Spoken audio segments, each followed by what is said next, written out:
Something I used to love doing when I was younger was exploring abandoned places. Old hospitals, malls, forgotten factories, places that once were full of life, now left to rot in silence. Most of the time, it was just dust, decay, and the occasional heart-pounding scare when a bird flew overhead. But sometimes you come across things that don't have an easy explanation.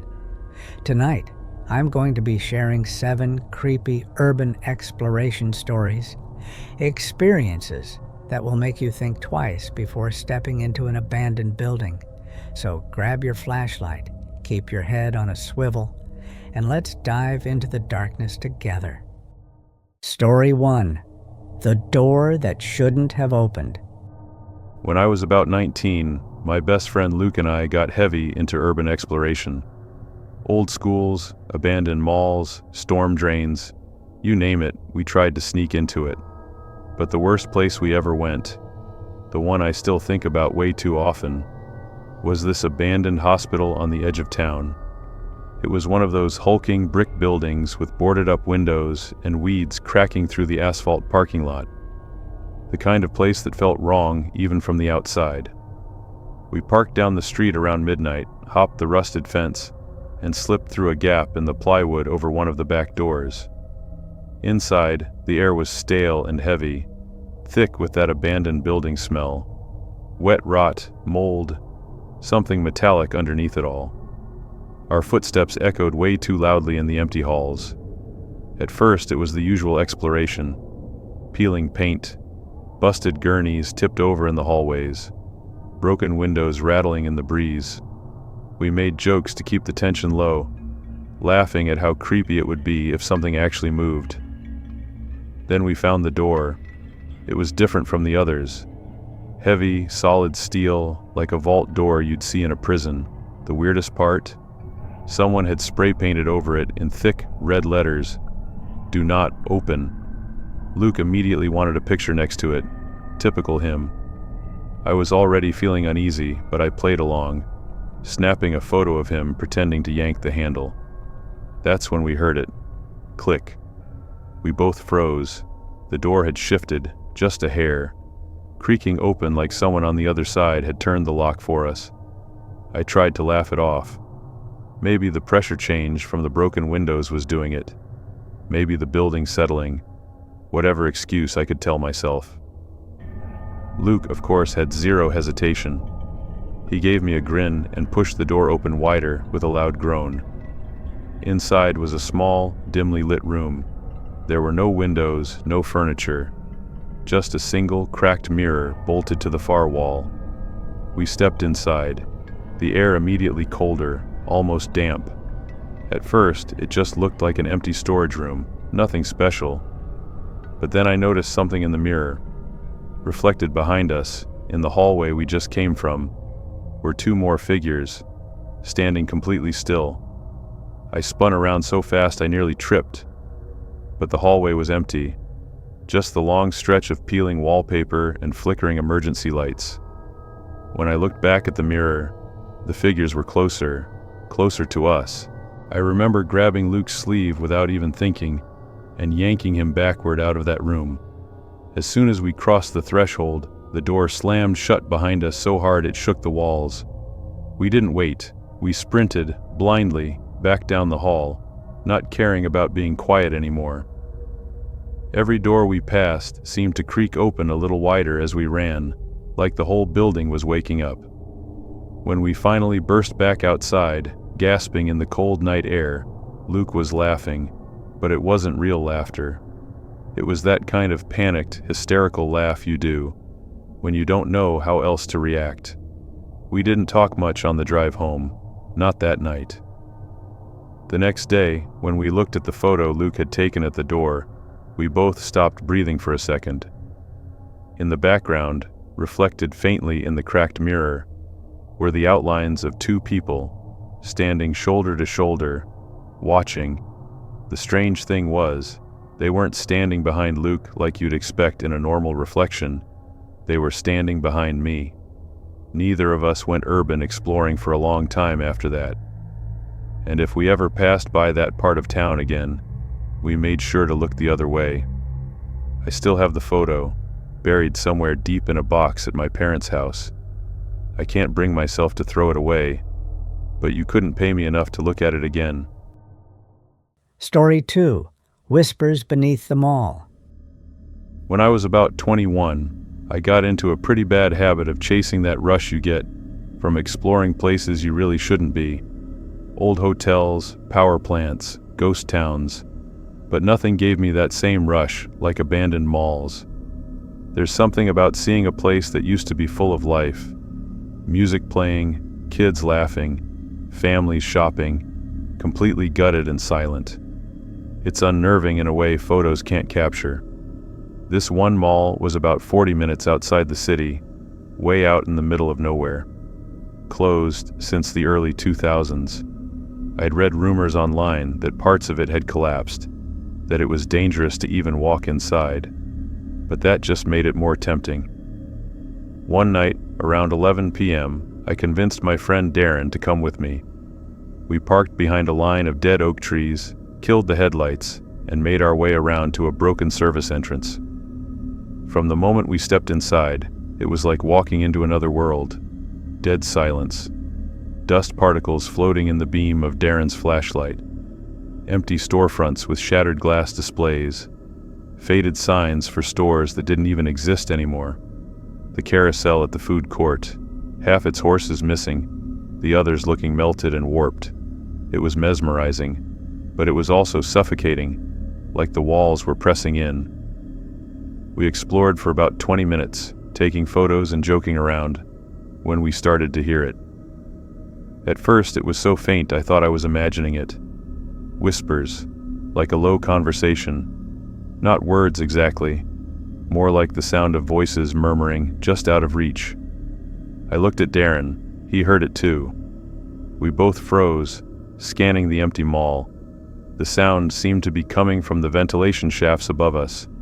Now, the smart move would have been to leave. But curiosity got the better of us.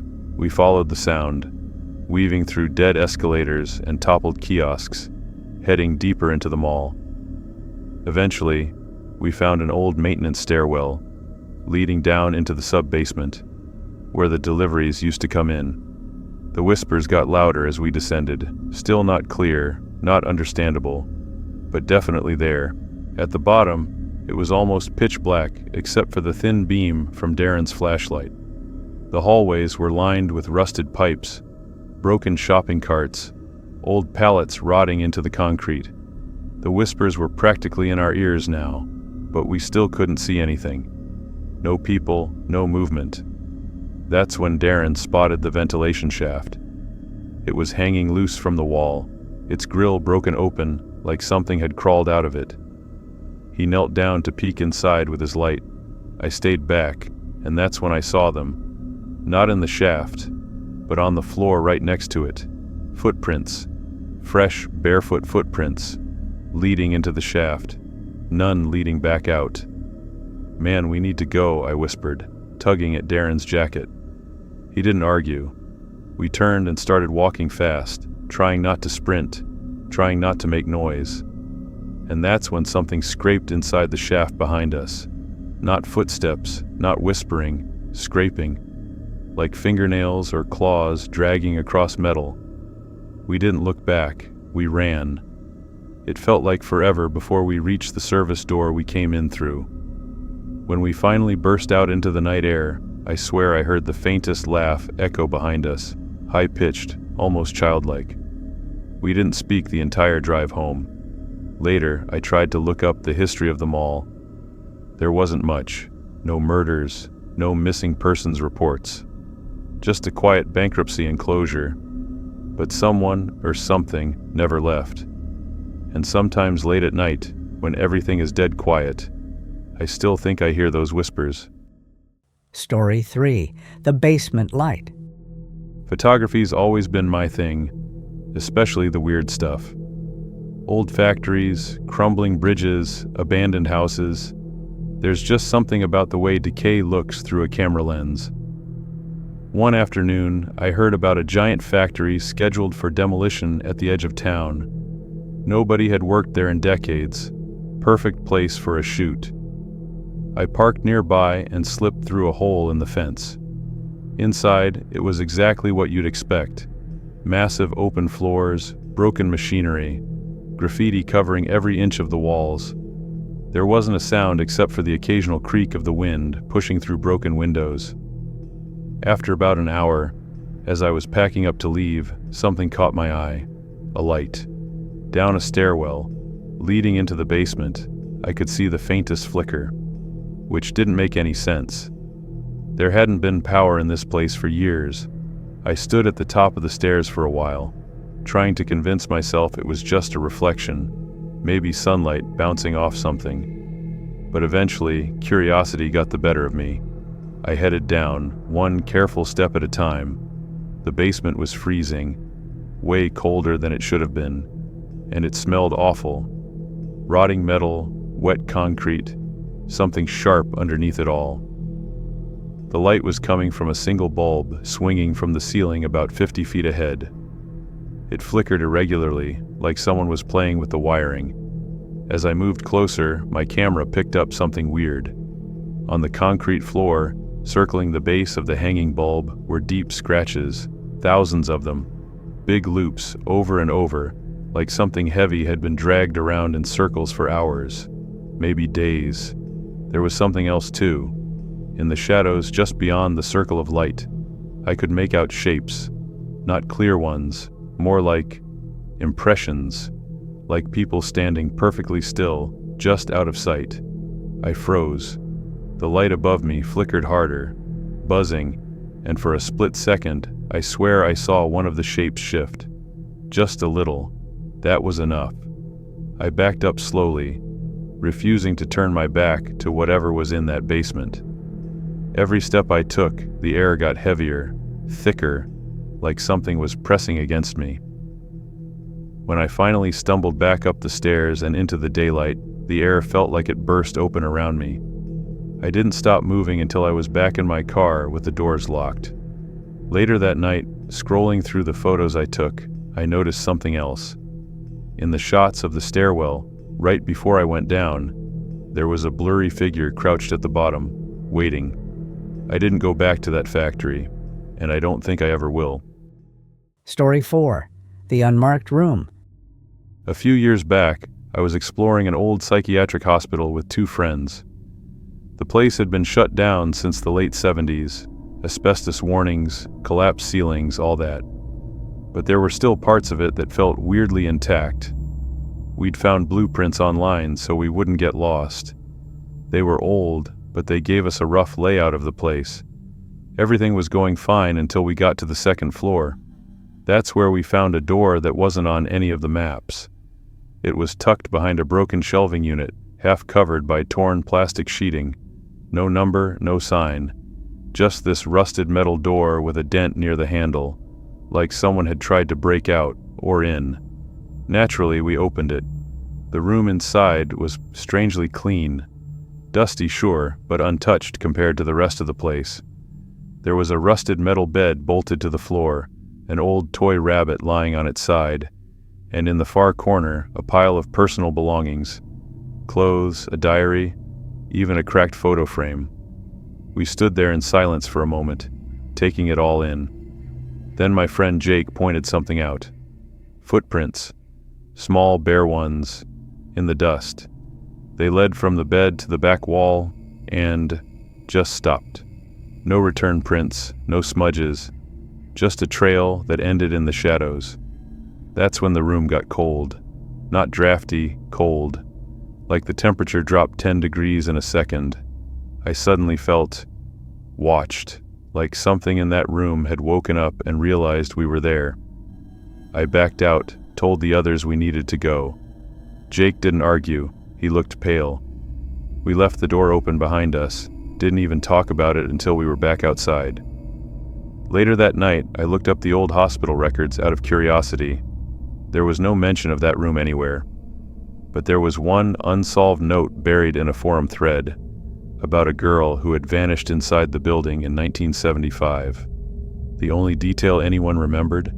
She always walked barefoot. Story 5, Behind the Stage Curtains. I've always loved exploring old buildings, but theaters?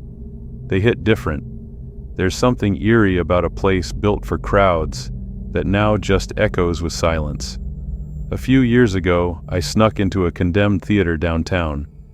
It had been closed since the early 90s, and from the outside, you could barely tell what it used to be. But once I got in, the history hit me like a wave. Dust hung thick in the air. The lobby was trashed, broken glass, torn posters, old concession signs. But the main auditorium, that's where things got weird. I crept down the center aisle, stepping over collapsed seats, my flashlight cutting through the darkness. And there it was, the stage. The curtains were still up, heavy dark red velvet, faded now, covered in dust. But they were parted, just slightly, like someone had stepped through them moments before. I figured it was wind, or maybe they'd just settled over time. But something about it made me stop. The closer I got to the stage, the more I felt it. This sensation like I wasn't alone. Not in a paranormal way. More like someone was watching me from behind those curtains. I whispered a quick, "Hello?" No response. I stood at the edge of the stage, looking up at that narrow slit between the curtains.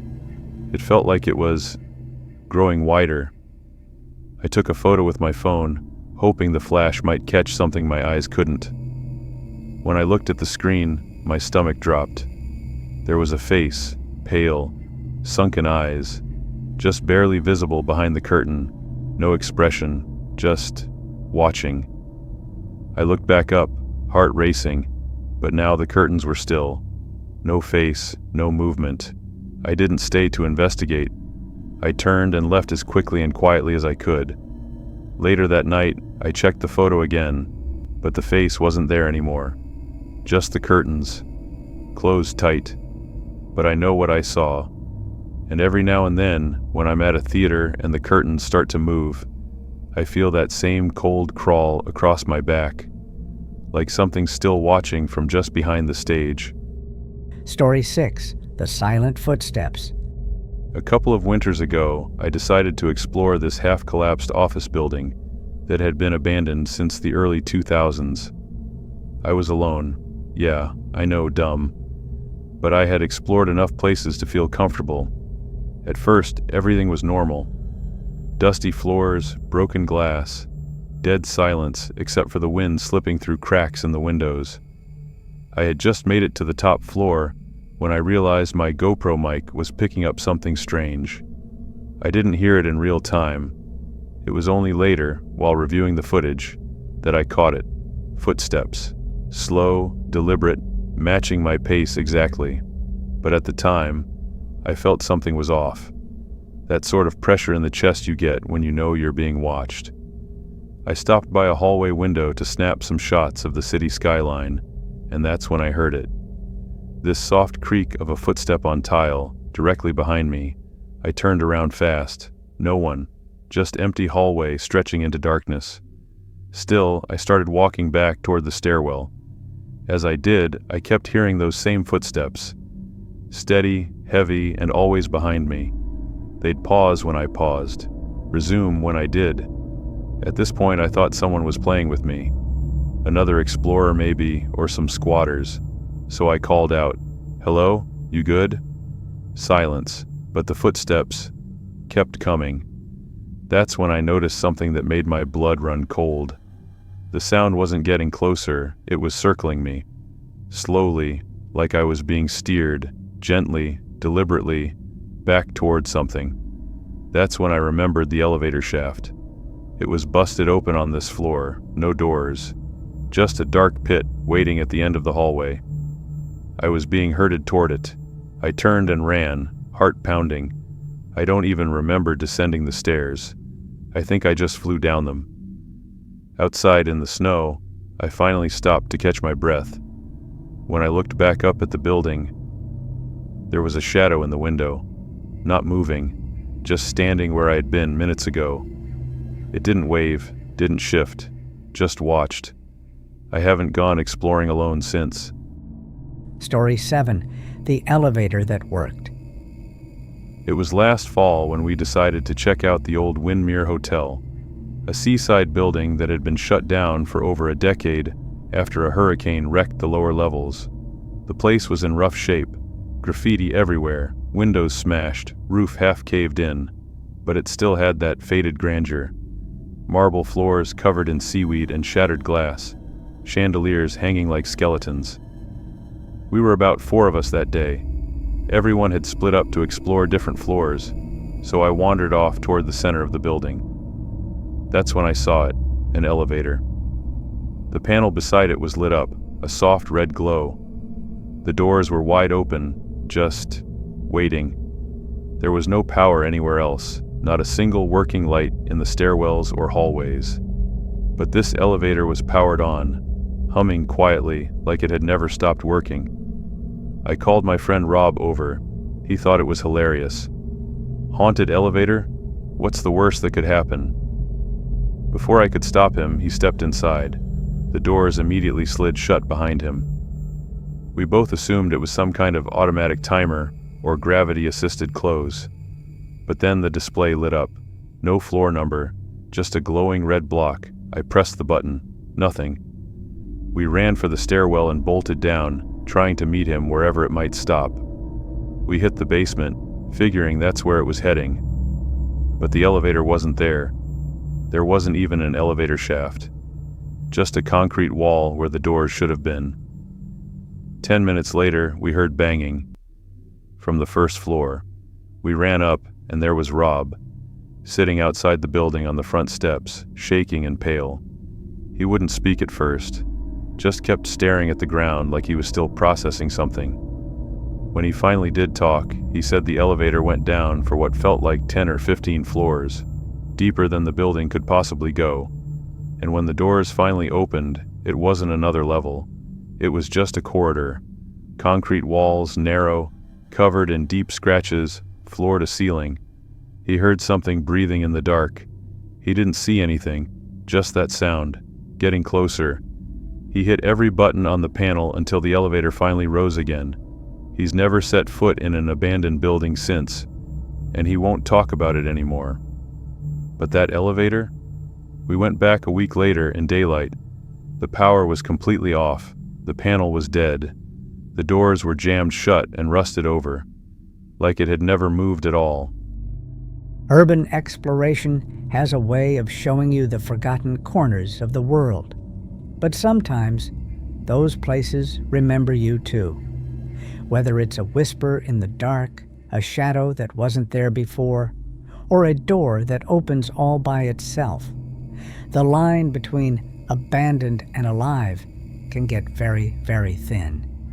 If you enjoyed these stories, be sure to leave a like and share your own creepy experiences in the comments. And if you ever find yourself exploring somewhere you shouldn't be, just remember, sometimes the scariest things aren't the things you can see. They're the ones that are already watching you. Thanks for listening, and until next time, stay safe out there.